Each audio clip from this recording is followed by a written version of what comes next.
Yeah, cash money.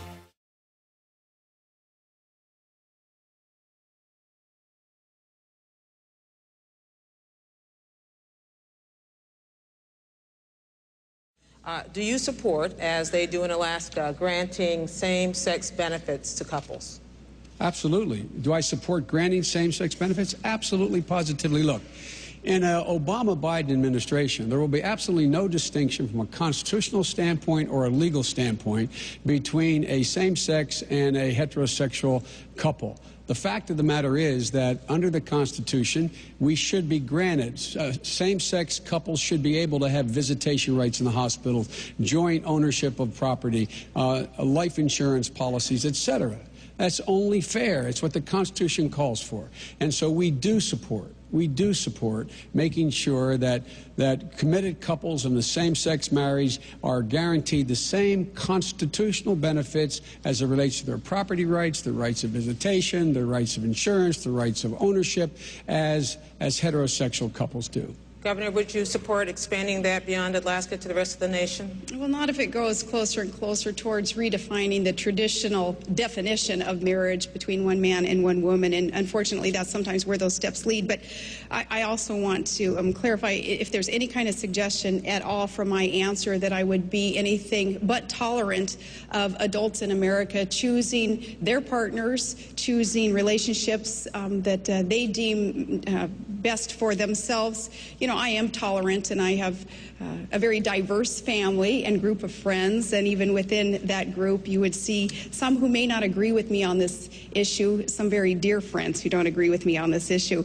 But in that tolerance also, no one would ever propose, not in a McCain-Palin administration, to do anything to prohibit, say, visitations in a hospital or contracts being signed, negotiated between parties. But I will tell Americans straight up that I don't support defining marriage as anything but between one man and one woman. And I think through nuances we could go round and round about what that actually means. But I'm being as straight up with Americans as I can in my non-support for anything but a traditional definition of marriage. Let's try to avoid nuance, Senator. Do you support gay marriage?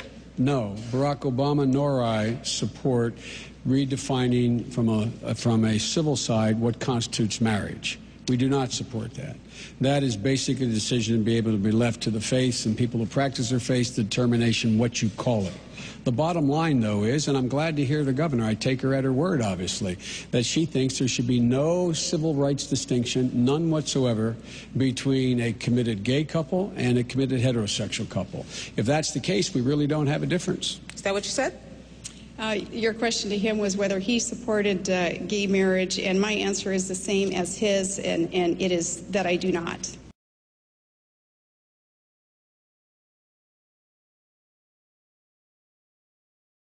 New York's Empire State Building was lit up in rainbow colors last night in honor of New York's historic vote legalizing same-sex marriage.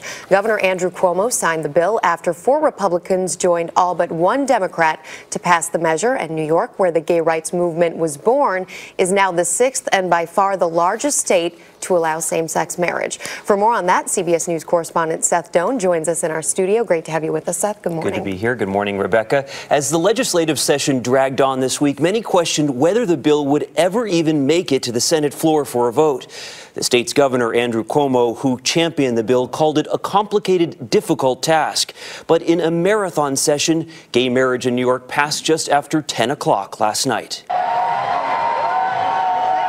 Celebrating late into the night, thousands of gay marriage supporters poured into these Manhattan streets near Stonewall Tavern, where the gay rights movement was sparked following a police raid in 1969. It means that all of my friends can finally do the thing that they wanted to do, that I can do. It means that we're equal. Ayes 33, nays 29. Even inside the Senate chamber itself, applause broke out as the 33rd vote in favor of gay marriage was announced.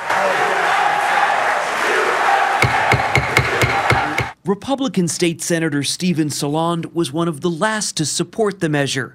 A self-proclaimed traditionalist, he agonized over the decision.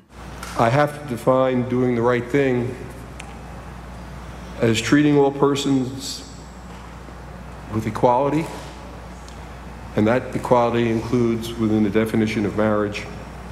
And I fear that to do otherwise would fly in the face of my upbringing. One of the main sticking points centered around religious protections. That was ultimately addressed in an amendment.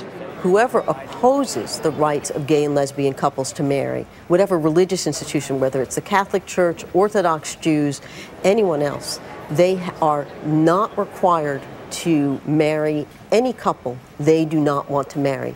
Hardly enough for some opponents. That it's the wrong thing to do, but it's also incredibly politically stupid for the Republican Party to take responsibility for passing the gay marriage bill in New York. But the Empire State now joins 5 other states and Washington, D.C., where same-sex marriage is allowed. 5 minutes before midnight, Governor Andrew Cuomo signed this contentious bill into law. Now, you may remember a similar gay marriage bill failed 2 years ago when the New York Senate was controlled by Democrats. Today, it's led by Republicans. Rebecca? Seth, now that it's passed, when might we actually see these same-sex marriages taking place here in New York? Well, we're told by the governor's office it'll be about 30 days until those first gay marriages could be held in New York. Also worth noting, New York is a state with no residency requirement for marriage, meaning couples can come from anywhere to get married here. Of course, that's a boon to businesses, something that was not lost, likely, on legislators. Yeah, absolutely. In addition to that, New York obviously is seen as sort of paving the way and giving some momentum to all of this. What does it mean for policy at a national level? Well, certainly gay rights advocates hope it does build that momentum. As we mentioned at the beginning of the piece, the Stonewall riots back in '69 were seen widely as the beginning of the gay rights movement. So it's a significant win here, but there are many battleground states ahead. It's still specifically banned in 39 states across the country.